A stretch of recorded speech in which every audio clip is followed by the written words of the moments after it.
Our top story this morning, new video of a passenger plane that caught fire at Miami International Airport. The latest ahead, plus these stories.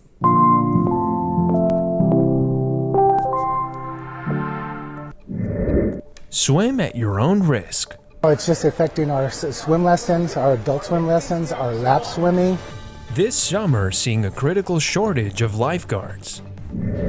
What led up to January 6? We cannot let America become a nation of conspiracy theories and thug violence.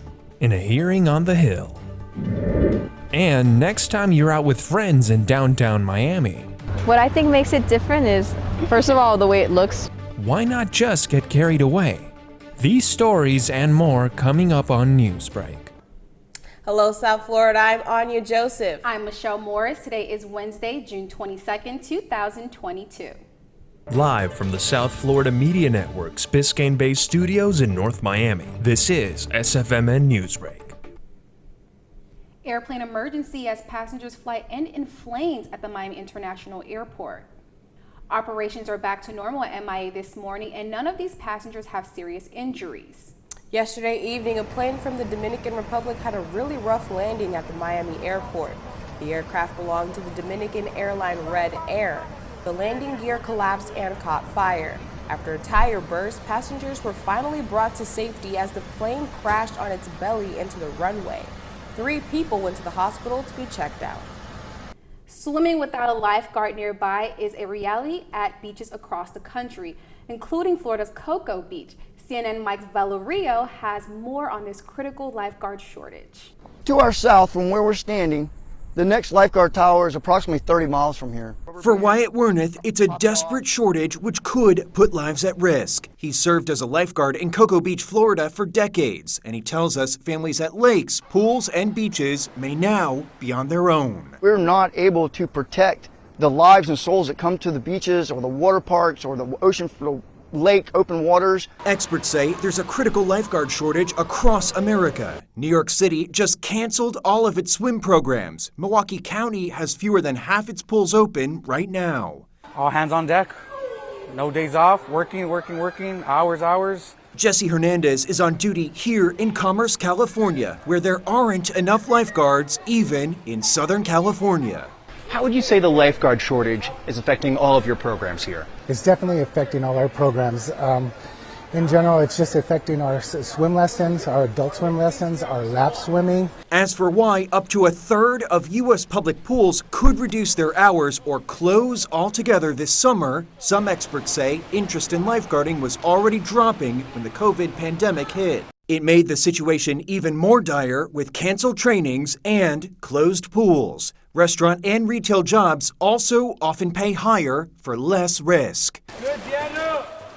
To get lifeguards back, cities are handing out bonuses. In Phoenix, it's an extra $2,500. And here in Commerce, the city trains its smallest swimmers, as young as 8, on the water polo team to join the lifeguard pipeline. So what we do is develop them for 10 years, and then when they graduate high school, we give them an opportunity to come back into the pool and be lifeguards. It feels awesome to do a job like that, to know that you're here just in case somebody needs their life saved or you need to jump in to rescue somebody. It feels good to do that. I'm Mike Valerio reporting. This morning, key state election officials shared their take on what happened during the 2020 election. The January 6th hearing is now focusing its attentions on the pressures state officials face from former President Trump supporters after his claims of a stolen election.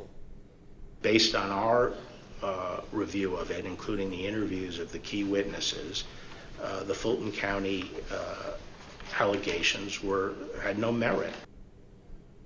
During the hearing, the investigative committee shed light on the false allegations with supporting evidence to why the claims were not accurate. The next hearing is scheduled for tomorrow at 3 p.m. Yesterday, the Senate came together to vote on the gun safety bill, which is on track to becoming law. The proposed measure focuses on mental health, school safety, the boyfriend loop, and more. Republicans say they will vote for this based on that framework and support the Senate Democrats. That support should overcome the filibuster, so the bill can be passed. President Biden is expected to lay out a plan to ease gas prices at a press conference later today. The administration says he is expected to call on Congress to approve a 3-month suspension on federal gasoline and diesel taxes. Officials say if the plan passes, it could reduce gas prices by $1. However, some economists are concerned the plan will backfire on the economy, and it will not make a big difference to drivers.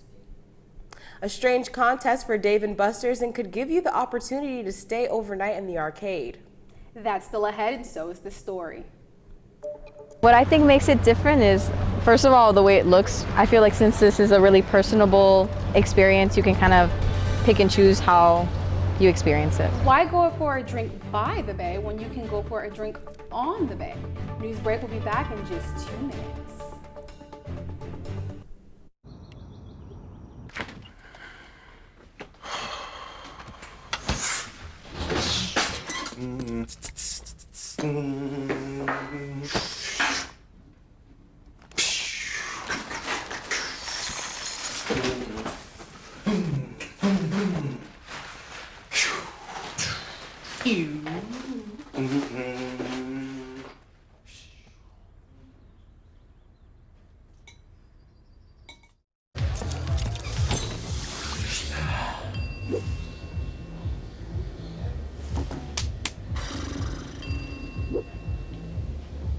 If you need to do something to feel okay to drive, you're not okay to drive.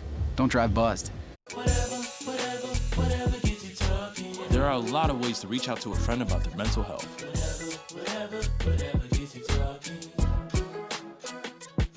Learn how you can help at seizetheawkward.org. Bill is a family man. He invests his money wisely and provides a good life for his children. Just one problem. He often opens emails from senders he doesn't know, and his computer is not password protected. One day, Bill checked his bank account and 94% of malware attacks originate from emails. Don't be like Bill. Take your cybersecurity seriously. There's so many rewards in life. You coming into our home was one of the greatest rewards we could have ever had.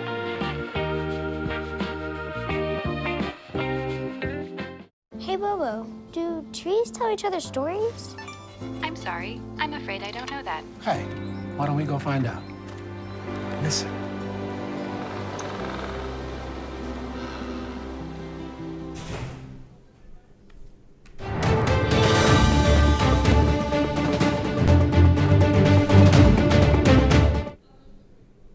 Bar boats, they look exactly like South Florida's waterfront tiki bars, right up to the point where they start moving. They're available for a day trip or night out. And as a Network Catherine Miranda report, you can reserve them by a seat or the whole boat. South Florida has a new tourist attraction called Cruising Tiki's Miami. Here at Bayfront Park, tourists and locals can rent a floating tiki bar boat from 6:30 in the morning to 10 at night. Well, actually, when I was walking to the park, I kind of saw them kind of like going across the water, and I was like, oh, that's neat. That's something new I've never seen before. The boat ride lasts from 1 to 2 hours and can seat up to 6 passengers on a single tiki boat. Well, we offer a sunrise cruise. We offer the Miami River, the celebrity homes at Star Island. We do a sunset, and we do a city skyline at night. And our captains are all fun, personable people, so you get a little bit of a tour no matter which way that you go, and you have somebody fun to hang out with that knows the water well. Prices for a public tiki cruise can range from $55 to $80, and a private tiki cruise ranges from $325 to $450. Cruising Tiki's Miami does operate under the rain, and make sure that guests are safe while on the water. So all of our captains are U.S. Coast Guard certified. We have, more than enough life jackets on board for everybody. There's fire extinguisher, everything we're required to have by the Coast Guard. Guests can connect to the Bluetooth surround sound while on the boat to play their own music, and both children and adults are able to cruise on a tiki boat. What I think makes it different is, first of all, the way it looks. I feel like since this is a really personable experience, you can kind of pick and choose how you experience it. On the Cruising Tiki's Miami website, guests can pick available rental times to ride the tiki boat and can view photos, videos, and online reviews of the tiki boat. I'm Catherine Miranda for the South Florida Media Network. Airbnb, but make it Dave & Buster's here in South Florida. They call it D&B B&B. Contestants can earn a chance to be treated to an overnight stay inside the Dave & Buster's Miami location. The one-night-only event includes airfare, a bartender, access to the whole menu, and full use of the game room. For entry, participants must send a short video explaining why summer is better indoors. The deadline is next Friday, and the winner will be announced on July 11th. That's all the time we have for Newsbreak. I'm Michelle Morris. I'm Anya Joseph. Get more news anytime at sfmn.fiu.edu.